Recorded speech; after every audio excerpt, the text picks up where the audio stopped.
우리는 하나님께서 모든 것을 지으시고 그 지으신 모든 것을 주관하시고 다스리신다는 사실을 믿습니다. 하나님께서 말씀하시고 약속하신 것은 하나님께서 반드시 이루신다는 것을 우리는 믿습니다. 그래서 우리는 하나님의 계시를 믿습니다. 성도는 하나님을 믿고 말씀을 따르는 사람들입니다. 달리 표현하면 성도는 주의 증인입니다. 모든 것을 창조하시고 다스리시는 하나님을 전하고 보여주는 자들이다 하는 것이죠. 하나님께서 우리를 은혜로 주님의 증인이 되게 하셨고 그것을 우리가 믿기에 오늘도 우리는 주님의 증인으로 살기를 원합니다. 오늘도 우리의 삶에서 하나님을 보여주며 살기를 원한다는 거예요. 그렇다면 하나님을 보여주며 산다는 것, 주의 증인으로 산다는 것, 그게 도대체 어떻게 사는 건가 하는 겁니다. 하나님을 믿고 말씀을 따른다는 것이 구체적으로 우리의 삶에서 어떻게 드러나고 나타나는 것입니까? 오늘 우리에게 주시는 이 말씀을 통하여 하나님을 믿고 하나님을 보여주는 삶이 무엇인지를 함께 살피고 깨달을 수 있기를 바랍니다. 그래서 우리의 삶에서 주님을 증거하는 믿음의 삶을 다 사는 저와 여러분이 될 수 있기를 바랍니다. 오늘 본문의 말씀은 야곱의 죽음 직후에 있었던 일입니다. 창세기 37장부터 시작된 요셉의 이야기의 마지막 부분이기도 합니다. 우리가 잘 아는 대로 요셉의 이야기는 요셉이 꿈 이야기로 시작이 됩니다. 첫 번째 꿈은 형들이 묶은 곡식단이 요셉이 묶은 곡식단에게 절하는 그런 내용의 꿈이었죠. 두 번째 꿈은 해, 달, 11별이 요셉에게 절하는 꿈이었습니다. 첫 번째 꿈 이야기를 들은 형들은 안 그래도 아버지의 사랑을 독차지하고 있어 미워했던 요셉을 더 미워하게 됩니다. 아버지 야곱도 두 번째 꿈 얘기를 듣고 난 뒤에는 요셉을 꾸짖습니다. 하지만 우리는 이후에 계속되는 요셉의 이야기를 통해서 이 꿈이 그저 한 개인이 꾼 꿈이 아니란 사실을 알게 됩니다. 하나님께서 요셉을 통하여 하나님의 뜻을 계시한 것이라는 사실을 우리는 알게 된다 하는 것이죠. 요셉이 꾼 꿈, 그 꿈은 형들의 입장에서는 충분히 기분 나쁠 수 있는 것이었습니다. 그래서 두 번이나 이 꿈을 얘기를 들은 아버지 야곱도 요셉에게 주의를 준 것이죠. 꾸짖었다는 게 그런 의미입니다. 야, 그 꿈은 좋은데 왜 그걸 떠벌리고 다니냐. 주의를 주죠. 그런 얘기 하지 마라. 하지만 아버지 야곱은 야곱의 그 말, 야곱이 꾸었다는 그 꿈의 내용, 그걸 마음에 담아두었습니다. 그 말을 흘려듣지 않았다는 거예요.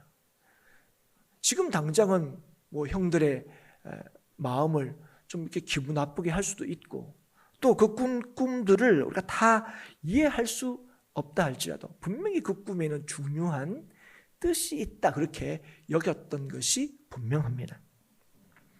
그런데 문제는 형들입니다. 그 얘기를 들은 형들이 요셉을 더 미워했다 그랬잖아요. 그런데 미워한 것으로 끝나지 않았다는 게 문제입니다. 형들은 그 꿈을 부정했습니다. 그리고 나아가서 그 꿈이 이루어지지 않기를 바랬고 그 꿈이 이루어질 가능성을 없애려고 한 것이 가장 큰 문제입니다. 창세기 37장 20절 이렇게 형들이 말하죠. 자, 그를 죽여 한 구덩이에 던지고 우리가 말하기를 악한 짐승이 그를 잡아먹었다 하자. 그의 꿈이 어떻게 되는지를 우리가 볼 것이니라 하는지라. 그의 꿈이 어떻게 되는지를 우리가 볼 것이니라. 이 말이 뭡니까? 이렇게까지 하는데 그 꿈이 이루어질까 하는 것이 아니라 그 꿈이 결단코 이루어지지 않도록, 그런 일은 일어나지 않도록 하겠다는 겁니다. 형들은 처음 계획대로 요셉을 죽이지는 않습니다. 하지만 요셉을 은 20에 이스마엘 사람들에게 팔아버리죠. 그렇게 한 이유가 무엇입니까? 그것만으로도 요셉의 꿈이 이루어지지 않을 거라고 확신했기 때문에 그렇습니다. 그들이 그렇게 한 이유가 무엇입니까? 그 꿈을 직관적으로 이해하고 받아들였기 때문에 그렇습니다. 들어보니 기분 나쁜 거예요. 자신들의 입장에서는 그런 일이 일어나는 것을 용납할 수가 없는 거예요. 우리가 형인데 어쨌든 꿈이라도, 그리고 그 꿈이 이루어진다면 그게 더 좋지 않을 거라고 지금 여기고 있는 거죠. 받아들일 수가 없는 겁니다. 거기에 담긴 어떤 뜻, 거기에 어떤 하나님의 뜻이 있을 거다, 그런 거는 중요하지 않았습니다. 그래서 그 뜻을 헤아리거나 아니면 그 뜻이 무엇일까 마음에 담아두거나 아버지처럼 기다려주지도 않습니다. 그래서 한 사람에게 주어진 꿈, 그 사람에게 주어진 하나님의 뜻은 조금 더 중요하게 여기지 않았기 때문에 요셉을 죽여서라도 그런 일이 실제로 일어나지 않기를 바라는 것입니다. 여러분, 한 사람이 꿈을 짓밟는다는 것, 그 한 인생을 죽인다는 것, 여러분 그 자체로도 매우 두렵고 무서운 일입니다. 그것 자체가. 하지만 여러분, 더 두려운 것이 뭐냐? 이 형들이 하는 이 일이 하나님의 뜻을 거스르고 그 뜻을 무의로 돌리고자 하는 행위라는 것입니다. 그들이 한 일은 하나님께서 요셉에게 주의 뜻을 계시하시고 주의 뜻을 이루고자 하시는 하나님의 그 일하심에 대해서 정면으로 방해하고 대적한 것이라 하는 겁니다. 우리는 하나님의 뜻을 우리의 입장에서 이해하고 재단하려고 할 때가 많습니다. 그래서 분명한 하나님의 뜻임에도 불구하고 어떤 때는 하나님의 뜻이 이루어지지 않았으면 하는 마음이 들 때도 있습니다. 언제 그렇습니까? 하나님의 뜻대로 되는 것이 당장 우리에게 좋지 않게 다가올 때입니다. 그 일이 일어나면 우리한테 손해인데 하는 생각에 이럴 때입니다. 그래서 형들은 요셉의 꿈에 대해서 분노했습니다. 그런 일이 일어나면 큰일 날 것 같이 생각이 든 거죠. 그게 무슨 말도 안 되는 일인가 싶은 생각이 들었을 겁니다. 그래서 그런 꿈이 그 꿈대로 그대로 뭔가 현실이 된다는 것은 상상만 해도 싫었을 겁니다. 그 꿈에 대한 그들의 이해는 여기까지죠. 우리도 마찬가지입니다. 요셉의 꿈을 들은 형들이 생각한 것, 그건 오늘도 그 꿈을 우리가 본 우리들이 생각한 것과 비슷합니다. 여러분 그렇지 않습니까? 형들이 아니면 부모님조차도 뭔가 복종할 수밖에 없는 어떤 일들이 일어날 수 있겠다. 그게 우리가 당장 그 꿈을 듣고 생각할 수 있는 것입니다. 그러나 사랑하는 여러분, 우리가 결단코 잊어버리지 말아야 될 것, 꼭 기억하고 붙들어야 될 것, 그것은 우리를 향한 하나님의 생각은 재앙이 아니라 평안이다 하는 것입니다. 예레미야 29장 11절 말씀이 여호와의 말씀이니라. 너희를 향한 나의 생각을 내가 아나니 평안이요 재앙이 아니니라. 너희에게 미래와 희망을 주는 것이니라. 여러분, 우리를 향하신 하나님의 뜻이 뭐라고요? 재앙이 아니라 평안이라는 것입니다. 미래와 희망을 주는 것입니다. 그런데 여러분, 형들이 볼 때는 그런 미래라면, 그런 내일이라면 필요 없다는 거예요. 그래서 그런 일들을 애초에 막으려고 한 겁니다. 자기들이 이해한 방식으로, 그래서 그 하나님의 뜻을 거스리고 막으려고 한 것이죠. 그러나 우리를 향한 하나님의 생각을 알았던, 그래서 이걸 체득했던 사람이 누구냐? 바로 요셉이었습니다. 요셉은 자신이 형들에 의해서 애굽의 종으로 팔렸을 때에 어떻게 해서든 자신의 꿈을 입증해 보이겠노라 다짐하지 않았을 것입니다. 꿈처럼 형들을 자신 앞에 무릎 꿇리고야 말리라 이를 악물지도 않았을 겁니다. 아니, 못했을 것입니다. 그게 더 정확한 표현일 겁니다. 요셉을 팔아버림으로 요셉의 꿈이 더 이상 이루어지지 않을 거라 확신했던 형들처럼 어쩌면 요셉도 종으로 팔릴 때에 그런 가능성이라는 것은 이제 전혀 없게 되었다는 사실을 그도 어쩌면 생각했을 수도 있습니다. 그가 이후에 처한 상황과 그리고 처지는 하나님께서 꿈을 꾸게 하신 그 일들이 결단코 이루어질 수 없는 그러한 상황이었습니다. 하지만 변함없이 그가 믿은 게 있습니다. 그게 무엇입니까? 여전히 하나님이 자신과 함께 하신다는 사실을 알았다는 것. 자신을 향한 하나님의 뜻, 변함이 없다는 사실을 믿었습니다. 그래서 요셉은 상황을 따라서 살지 않았습니다. 그는 하나님의 뜻을 따라 살았고 어떤 유익과 이익도 그것이 하나님께 죄를 짓는 일이라면 단호히 거절했습니다. 당장의 유익을 취하지 않고 하나님의 뜻을 따라 기꺼이 오해받고 감옥에 가는 일을 선택했다는 것입니다. 그렇기 때문에 그는 종이었을 때도 죄수였을 때도 그와 함께 하시는 하나님을 보여주는 인생을 살 수 있었습니다. 그러는 가운데 꿈꾸는 자였던 이 요셉은 꿈을 푸는 요셉으로 성장하게 됩니다. 하나님의 뜻을 따라 보고 말하는 자가 되었다는 것입니다. 쉽게 설명하자면 하나님의 관점으로 모든 것을 바라보고 또 볼 수 있는 자가 되었다 하는 것입니다. 우리가 잘 아는 대로 요셉은 애굽의 총리가 되었습니다. 누구도 예측하거나 예상하지 못한 일이었을 것입니다. 요셉 스스로도 상상하지도 못한 일이었을 것입니다. 그러나 요셉은 총리가 되었습니다. 그리고 기근으로 인해 애굽의 곡식을 구하기 위하여 자신 앞에 엎드려 절하는 형들을 보게 됩니다. 이 창세기 42장 5절 6절 말씀에서 확인할 수 있죠. 이스라엘의 아들들이 양식 사러 간 자 중에 있으니 가나안 땅에 기근이 있습니다. 때에 요셉이 나라의 총리로서 그 땅 모든 백성에게 곡식을 팔더니 요셉의 형들이 와서 그 앞에서 땅에 엎드려 절하매. 여러분, 우리는 이 순간 뭐가 떠오르십니까? 요셉이 꾼 꿈이 떠오릅니다. 그리고 이 순간 우리는 요셉의 꿈은 결국 이루어졌구나 하는 생각에 이르게 됩니다. 형들은 하나님이 요셉에게 준 꿈을 무의로 돌아가게 했지만 결국 요셉은 꿈을 이루게 되었구나 하는 생각을 이 말씀을 볼 때 우리가 가지게 된다는 겁니다. 하지만 정작 요셉은 그렇게 생각하지 않았습니다. 그 순간 결국 하나님의 꿈이 맞았구나. 형들이 내 앞에 엎드려 절하는구나. 그렇게 생각하지 않았다는 겁니다. 만약 요셉이 그것이 하나님이 주신 꿈을 이룬 순간이라고 이해했다면 그는 형들로 인해 고생했던 수많은 순간들이 떠올랐을 것이고 그 억울함과 분함을 해결하려고 했을 것입니다.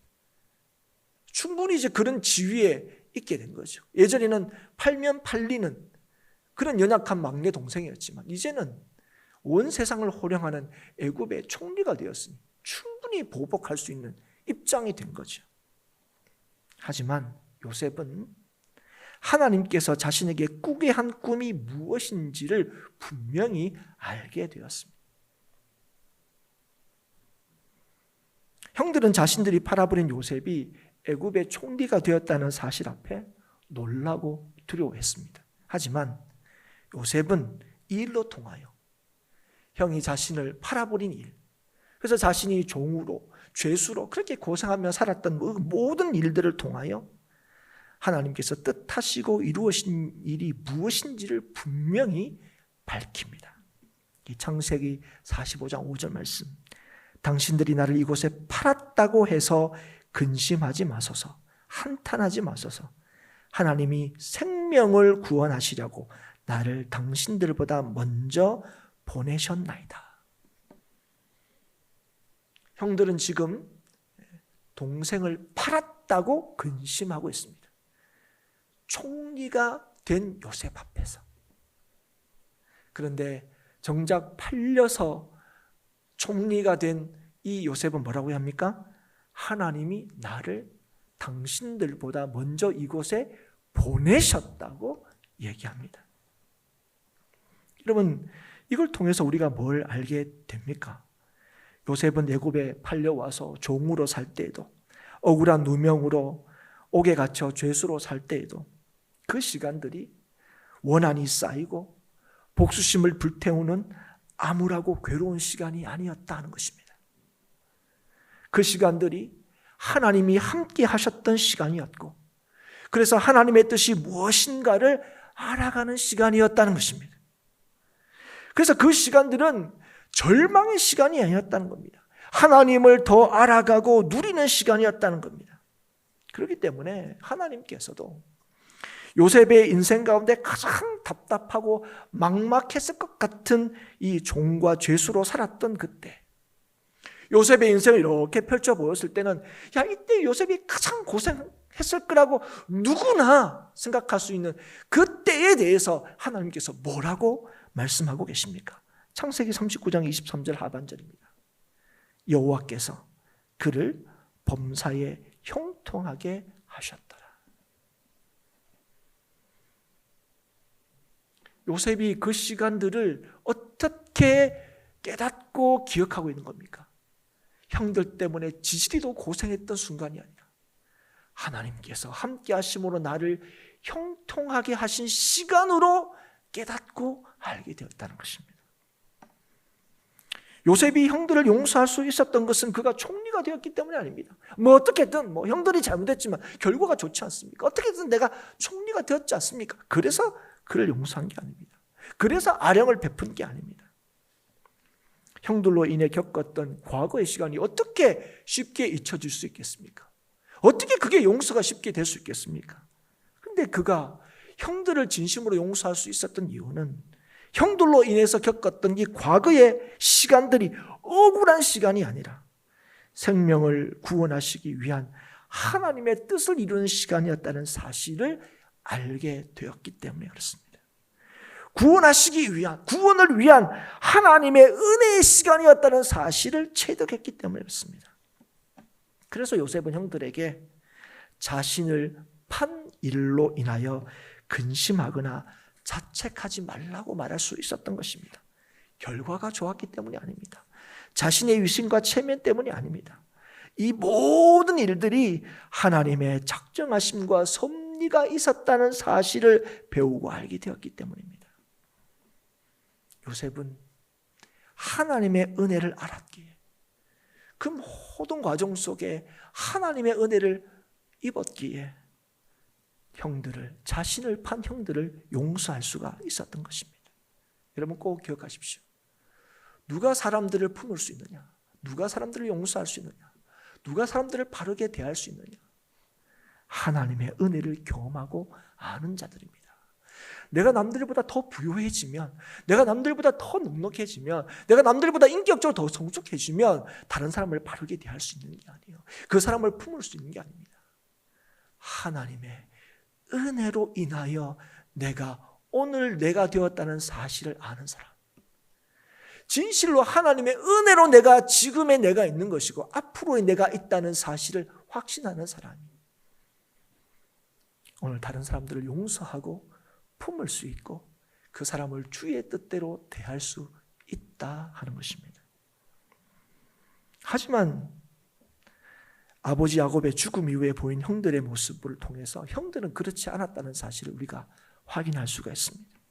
오늘 우리가 읽은 것처럼 아버지가 죽었음을 보고 형들이 두려워합니다. 두려워하는 이유가 무엇입니까? 아버지가 죽은 것이 왜 형들에게 다시 한번 두려움으로 다가오게 되었습니까? 그것은 형들은 요셉이 자신들을 진정으로 용서한 것이 아니라고 생각했기 때문에 그렇습니다.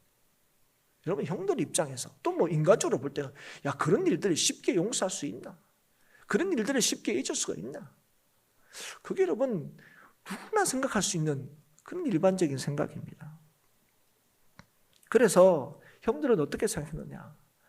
동생 요셉이 우리에게 복수하지 않는가? 뭐 심지어 우리를 이렇게 죽이지 않고 내버려 둔 거 아버지 때문이라고 생각했던 것 같습니다. 요셉이 효자니까 아버지가 살아있는 동안에는 우리를 안 죽이려고 했었을 거다. 뭐 그건 뭐 앞에서도 알지 않습니까? 에서도 동생 야곱에게 속아서, 그죠? 자기 장자권을 빼앗기고 자기가 누려야 될 장자의 권리를 다 빼앗겼을 때 어떡합니까? 당장 죽이고 싶었지만 어떡합니까? 아버지가 살아계실 동안에는 내가 이 일을 하지 않겠다. 그 나쁜 사람이든 좋은 사람이든 최소한의 그건 있는 것 같아요. 아마 이 형들도 그렇게 생각했던 거예요. 아버지 때문에 우리가 살았다 싶은 생각이 든 거죠. 아버지 때문에 우리에게 복수하지 않았다. 그래서 아버지 야곱이 죽자 그들은 두려워한 것입니다. 그래서 두려워진 형들이 어떻게 합니까? 죽은 아버지를 내세워서 살 길을 찾습니다. 죽은 아버지의 유언을 가지고 용서를 다시금 구하고 있는 것이죠. 그런데 어떻습니까? 그들의 말을 들은 요셉이 어떻게 반응하고 있습니까? 울었습니다. 왜 울었을까요? 왜 울었을까요? 형들은 여전히 하나님이 하신 일을 믿지 않았습니다. 요셉이 하나님께서 이 모든 일을 하셨다 하는 이 요셉의 말을 믿지 않았습니다. 그래서 요셉의 용서를, 하나님의 용서를 받았음에도 불구하고 여전히 뭔가 죄책감에 사로잡혀 있습니다. 다시금 동생을 만났지만 부둥켜 끌어안고 울었지만 그러나 그들은 이제까지 요셉을 동생으로 형제로 대하지 않았다는 사실을 요셉이 알았기 때문이었습니다.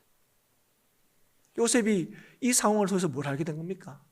자신의 형들을 만나서 너무 좋았는데 그 모든 과정 속에서 하나님의 은혜가 있음을 깨닫게 되고 그래서 진정으로 형들을 용서하게 되고 이 모든 일이 하나님이 하신 일이라는 사실을 고백하게 되고 그래서 또 하나님을 더 깊이 알게 되고 다시 형제를 만나고 부모를 만난 것 때문에 너무너무 행복했는데 그런데 그 형들은 어떻게 했습니까? 요셉을 언제든지 우리를 해할 수 있는 애굽의 총리로만 여겼다는 거예요. 여러분 그 순간 요셉이 얼마나 슬펐을까요? 요셉이 그 순간 얼마나 외로웠을까요? 여러분? 다시 만나 아버지가 죽는 이 순간까지 약 한 20년의 세월이 최소한 흘렀을 텐데 그 시간 자신은 형제를 다시 만난 기쁨으로 너무 감사한 시간을 보내는데 오히려 형들은 뭐라고요? 늘 죄책감에 사로잡혀서 늘 두려워하며 아버지가 죽으면 어떡하지? 이런 생각을 하면서 살았다는 거예요. 어쩌면 이 순간에는 형들에게 팔려서 홀로 애굽에 살 때보다 아마 더 슬펐을 거예요. 그가 흘렸던 눈물 중에 가장 뭐랄까요? 괴로운 눈물이었고 비참한 눈물이었을 겁니다. 여러분 힘들어서 흘리는 눈물은요, 그거는 지나가면요, 그게 다 웃으면서 얘기할 게 됩니다. 그런데 여러분 배신감에 아니면 정말 비참함에 흘리는 눈물, 그건 절대로 잊혀지지가 않죠. 함께 있지만 같은 마음이 아니라는 것. 한 하나님을 믿지만 한 믿음을 가지고 있다고 하지만 우리가 같은 믿음이 아닐 때, 같은 마음이 아닐 때 이것보다 여러분 사실은 슬픈 게 없어요.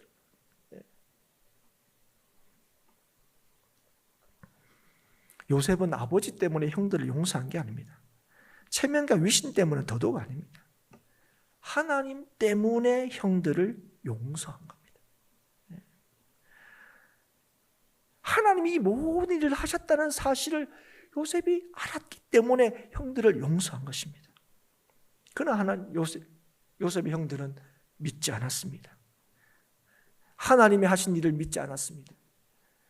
요셉의 말을 믿지 않았습니다. 그래서 하나님의 용서하심도 확신하지 못하고 누리지 못했습니다. 형들의 잘못이 무엇입니까? 그들이 한 일을 잊지 못한 것이 아닙니다. 그들이 한 일에 대한 하나님의 용서를 믿지 못한 것입니다. 그들이 한 일을 어떻게 잊을 수 있겠습니까? 잊을 수 없었을 것입니다. 그러나 여러분, 우리가 죄책감을 떨치고 자유함을 누릴 수 있는 것은 우리가 잘못한 일을 망각하거나 아니면 나는 잘못한 게 없어, 모든 것을 잘하면 우리는 죄책감을 떨쳐버리고 자유함을 누리는 게 아닙니다. 모든 것을 바꾸시고 용서하시는 하나님의 은혜만이 우리를 자유롭게 한다는 사실을 우리가 분명히 기억하고 믿을 때 우리는 우리의 인생에서 자유함을 누릴 수 있는 거예요.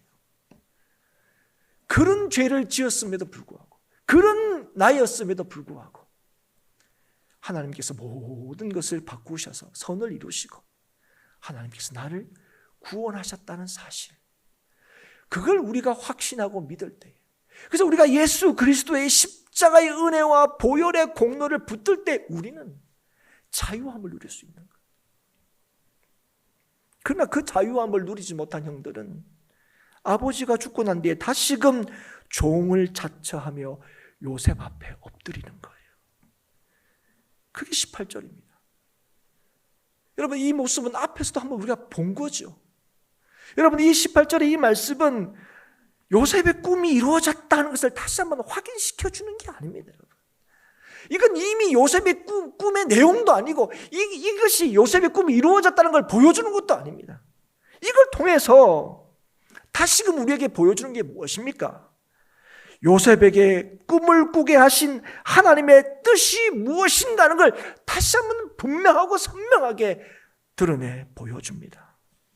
그래서 두려워하며 엎드린 형들에게 요셉이 이렇게 말합니다. 19절 20절, 요셉이 그들에게 이르되 두려워하지 마소서, 내가 하나님을 대신하리이까. 당신들은 나를 해하려 하였으나 하나님은 그것을 손으로 바꾸사 오늘과 같이 많은 백성의 생명을 구원하게 하시려 하셨나니.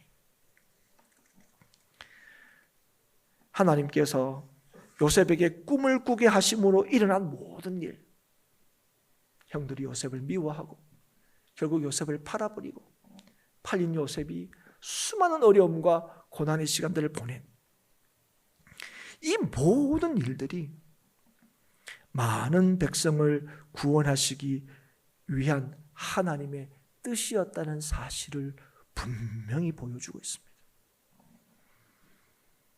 사랑하는 여러분, 하나님께서 우리에게 주의 뜻을 계시하시고 그 뜻을 이루시는 모든 과정은 하나님께서 뜻하신 모든 것을 반드시 이루신다는 사실을 보여주는 과정입니다. 그래서 종으로 죄수로 살 때에도 요셉은 낙심하거나 절망하지 않았고, 총리가 되었을 때도 자신의 지위와 힘을 남용하지 않고 주님의 뜻하심을 따라서 사용한 것입니다. 그게 뭡니까? 주님의 뜻하심이 뭡니까? 나를 먼저 애굽에 보내셨다고 고백하신 이유가 무엇입니까? 오늘 요셉이 다시금 형들에게 말하는 것이 무엇입니까? 하나님께서 그렇게 하신 것은, 꿈을 꾸게 하신 것은 생명을 살리기 위해서다 하는 것이죠. 생명을 살리기 위해서, 구원하시기 위해서. 사랑하는 여러분, 그것이 오늘도 우리에게 말씀하시고 그 말씀을 믿고 따르는 자들을 통해 이루시는 하나님의 뜻하심이고 계획하심입니다. 오늘도 우리에게 말씀을 주시고, 오늘도 우리에게 거룩한 소원을 주시고, 그리고 그 소원을 통하여 하나님께서 이루시고자 하시는 하나님의 뜻은 뭐냐? 오늘도 이 땅을 건지시고 살리시고 구원하시기 위해서다 하는 거예요. 우리가 살아가는 모든 삶에서 겪을 수밖에 없는 모든 삶의 여정과 과정들은 하나님의 부르심을 받은 자들을 통하여 하나님께서 이 땅을 살리시고 건지시기 위한 과정이다 하는 거죠. 여러분, 그래서 우리는 하나님을 대신하는 자들이 아닙니다. 우리는 하나님을 대리하는 자들입니다. 이 둘은 비슷하게 들립니다. 하지만 그 의미는 전혀 다릅니다. 우리는 말과 행동과 삶으로 하나님의 뜻을 보여주고 전하는 자입니다. 우리를 통해서 하나님께서 이루시고자 하시는 그 뜻, 사람을 건지고 세우고 살리는 이 일을 감당하는 자들입니다. 누가 이 일을 감당할 수 있습니까? 주의 의와 은혜를 전적으로 신뢰하는 자, 그 사람이 하나님이 주시는 이 뜻을 감당할 수 있습니다. 그 사람들이 바로 하나님의 대리자입니다. 그런데 우리는 믿음을 가졌다 하면서 하나님을 대신하려고 할 때가 너무 많습니다. 우리를 의롭게 하신 주의 의를 자신의 의로 주장하려고 한다는 것입니다. 그래서 하나님을 대리하려고 하지 않고 하나님을 대신하려고 하는 거예요. 하나님의 자리에 서려고 한다는 것입니다. 그래서 정죄하고 판단하고 심판하려고 합니다. 하나님을 대신하려는 자들의 주요한 특징이 바로 자신의 의로, 그래서 자신이 생각하는 기준으로 다른 사람들을 판단하는 것입니다. 예를 들면 새벽 기도로 자신의 의를 드러내려고 하는 자는 새벽 기도를 하지 않는 사람들에게 하나님을 대신하려고 합니다. 11조로 자신의 믿음을 입증할 수 있다고 여기는 자는 11조를 하지 않는 사람들에게 하나님을 대신하려고 합니다. 주님의 의로 지금의 자신이 있었다고 믿음으로 주의 의를 의지하여 그들을 위하여 기다려주고 품어주고 기도하고 세워주기보다는 믿는다 하면서 그 주의 의를 자기 의로 여겨 자기 입장에서 다른 사람들을 정죄하고 판단하고 평가한다는 것입니다. 요셉은 형들에게 팔린 후에 숱한 역경과 고난의 가정 속에서도 하나님을 떠나지 않았고 결국 꿈을 꾸게 하신 대로 총리가 되었습니다. 그렇기 때문에 여러분, 요셉은 자신을 판 형들을 다시 만났을 때에 충분히 자기의 의를 주장하기가 쉬웠을 것입니다. 당신들은 나를 팔아서 하나님의 꿈을 무의로 돌아가게 하려고 했지만 살아계신 하나님이 나를 총리로 세워주심으로 하나님이 꾸게 하신 그 꿈을 하나님께서 친히 이루시고 하나님이 공의롭고 하나님의 살아계심을 증명하셨다. 그래서 그들을 정죄하고 판단하는 것으로 하나님의 살아계심과 공의를 드러내고 주장하기가 쉬웠을 것입니다. 하나님은 살아계신다. 봐라, 내가 총리가 됐지 않냐? 종이었던 내가, 죄수였던 내가 총리가 되었지 않느냐? 그들에게 판단하는 자로, 정죄하는 자로 자기의 의를 따라서 그들을 쉽게 평가할 수 있었을 겁니다. 그러나 그는 그렇게 하지 않았습니다. 왜 그렇습니까? 이 모든 일이 하나님이 바꾸시고 하나님이 이루신 이름을 알았기 때문에 그렇습니다. 하나님이 자신에게 꾸게 하신 그 꿈이 형들이 묶은 곡식단이 내가 묶은 곡식단에 절하게 하는 그 꿈이 해, 달, 11별이 나에게 절하는 그 꿈이 내가 총리가 되게 하시는 꿈이 아니라 생명을 살리는 꿈이었다는 사실을 그가 알게 되었기 때문에 그렇습니다. 내가 잘나서가 아니라는 거예요. 나를 통하여 주의 뜻이 하나님의 뜻하신 바가 이루어졌다는 사실을 믿었기 때문에 그렇습니다.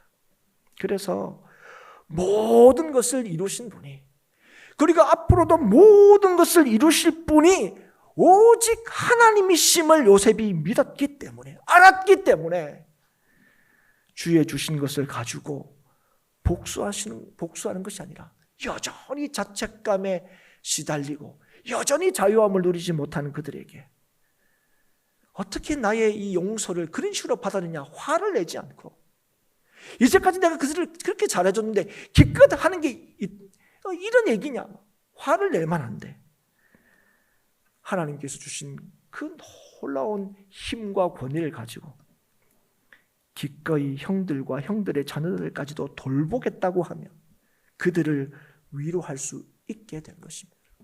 여러분, 이 일이 어떻게 가능하냐? 총리가 되었기 때문이 아닙니다. 모든 것을 바꾸시고 이루시는 분이 하나님이란 사실을 믿어야 돼요. 자기에게 주어진 모든 것을 가지고 주께서 나를 통해 이루실 주의 뜻을 감당하는 거예요. 사람을 세우는 거예요. 살리는 거예요. 섬기는 것입니다. 우리는 하나님의 함께 하심과 살아계심을 우리의 탁월함과 우월함과 강력함으로 드러내려고 합니다. 우리의 힘으로 우리의 방식으로 본때를 보여주는 것이 하나님의 살아계심을 드러내는 길이라고 여길 때가 너무너무 많습니다. 그래서 우리의 기도가 뭡니까? 무릎 꿇리게 해달라고 하는 게 우리의 기도입니다. 우리를 더 힘있게 하려고 하는 건 뭡니까? 우리의 방식으로 하나님의 살아계심을 보여주려고 하는 거예요. 우리를 업신여긴 사람들, 우리를 조롱하는 사람들, 우리를 힘들게 했던 사람들, 하나님이 나에게 주신 은혜와 능력을 따라서 내가 그들을 마음대로 할 수 있는 그런 힘을 가져서 본때를 보여주는 것으로 하나님이 살아계시다, 하나님의 힘이 있으시다, 그걸 우리는 자꾸 증명하고 보여주려고 한다는 겁니다. 그러나 사랑하는 여러분, 이런 생각이 뭔지 아십니까? 이게 하나님을 대신하려고 하는 거예요. 여러분, 우리는 하나님을 대신할 수 없습니다. 하나님은 우리를 대리자로 세우셨습니다. 그들을 살리고 섬기고 진실로 위로하는 것으로 우리는 하나님을 보여주고 증거할 수 있는 것입니다. 요셉은 총리가 됨으로 하나님의 살아계심을 증명한 것이 아닙니다. 우리는 여기에 머물 때가 너무 많습니다. 만약 그가 그랬다면 그 순간에 형들이 자신 앞에 무릎 꿇고 엎드렸을 때 그것이 하나님께서 나에게 주신 꿈을 이루는 순간이라고 그가 이해했다면 그는 형들을 진심으로 용서하지 못했을 뿐 아니라 주님의 뜻대로 많은 백성을 구원하는 데 쓰임받지도 못했을 것입니다. 요셉을 총리가 된 인생으로 기억하지 않을 수 있기를 바랍니다. 요셉은 하나님이 택하신 주의 백성을 살리기 위하여 쓰임받은 사람입니다. 요셉은 하나님께서 모든 것을 선하게 바꾸시고 생명을 구원하시기 위하여 주께서 모든 것을 이루신다는 사실을 배웠고 믿었기 때문에 요셉은 진실로 사람을 섬기고 위로할 수 있었고 많은 사람들을 구원하는 데 쓰임을 받을 수 있었습니다. 사랑하는 성도 여러분, 모든 것을 선하게 바꾸시고 생명을 살리시기 위하여 모든 것을 이루시는 하나님이 우리 하나님이심을 여러분 믿으십니까? 그렇다면 우리는 하나님을 대신하는 자가 아니라 하나님을 대리하는 자로 살아야 할 것입니다. 자신의 의로 다른 사람을 쉽게 판단하는 것이 아니라 우리가 받은 말할 수 없는 주의 은혜로 사람들을 대하고 섬기고 그래서 진실로 하나님의 위로를 전하는 저와 여러분이 될 수 있기를 바랍니다.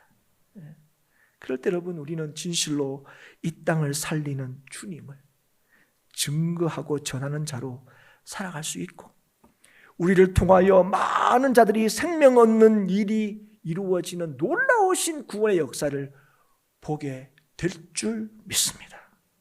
우리에게 주신 사명이 무엇입니까? 사람들에게 모든 것을 선하게 바꾸어 모든 것을 이루시는 하나님을 보여주는 겁니다. 그건 총리가 되었을 때만 보여줄 수 있는 게 아닙니다. 종으로 있을 때, 죄수로 있을 때도 여전히 보여줄 수 있는 것입니다.